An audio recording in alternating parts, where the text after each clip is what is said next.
উলঙ্গ উলঙ্গ শব্দটা বলতে আমরা বুঝি মনে হয় আমাদের পড়ার বস্তু, আসলেই না। কারণ আমরা তো ছোট সময় যখন জন্মগ্রহণ করেছি আমাদের পণ্যে কিছু ছিল না। উলঙ্গ এটাই, আপনি একটি খারাপ কাজ করবেন 10 জনের মাঝে করবেন, সেটাই উলঙ্গ। এই খোলা আসমানও তো উলঙ্গ, এই পৃথিবীটাও তো উলঙ্গ যদি আপনি পোশাকের পাড়ে দাঁড়ান। আসলে উলঙ্গ আপনার ব্যবহার, যদি এই ব্যবহার দ্বারা খারাপ ভাষা রচিত হয়, সেখানে অসংখ্য মানুষ থাকে, সেই কথাটা যখন ছড়ে যায়, এটাই উলঙ্গ। উলঙ্গ পাপ কাজ, যেটা মানুষের মধ্যে করলে আর 20 জায়গায় যে এটা দাঁড়িয়ে পড়ে, এটা উলঙ্গ। মানুষের সাধারণভাবে উলঙ্গ ভেবে থাকি আমরা, মনে হয় আমাদের পণ্যের পোশাক, আসলে এটা না।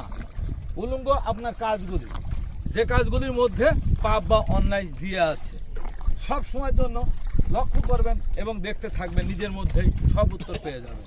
বাইরে মানুষের মধ্যে যে কথাই বলেন সেই কথাগুলো সঠিক উত্তর আসবে না। নিজের বিবেক জাগ্রত করবেন, জিজ্ঞাসা করবেন, উত্তর পেয়ে যাবেন। আমি তো উলঙ্গ অবস্থায় এই পৃথিবীতে জন্মগ্রহণ করেছি, অনেক বয়স হওয়ার পরে দিয়ে কাবু করেছি।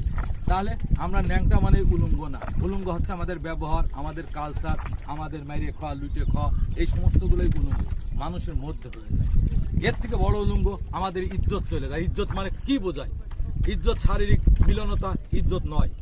ইজ্জত হচ্ছে এই দুনিয়ায় আমি একটা মানুষ, সমস্ত প্রাণীর মধ্যে শ্রেষ্ঠ প্রাণী, আর আমার ইজ্জত হারিয়ে যাওয়া, অর্থাৎ সেই মানুষ নামে পশুর মতো একটি ব্যবহার করা, এটাই আমাদের ইজ্জত। কিন্তু আমরা ভেবে থাকি মনে হয় আমাদের শারীরিক মিলনটাই ইজ্জত।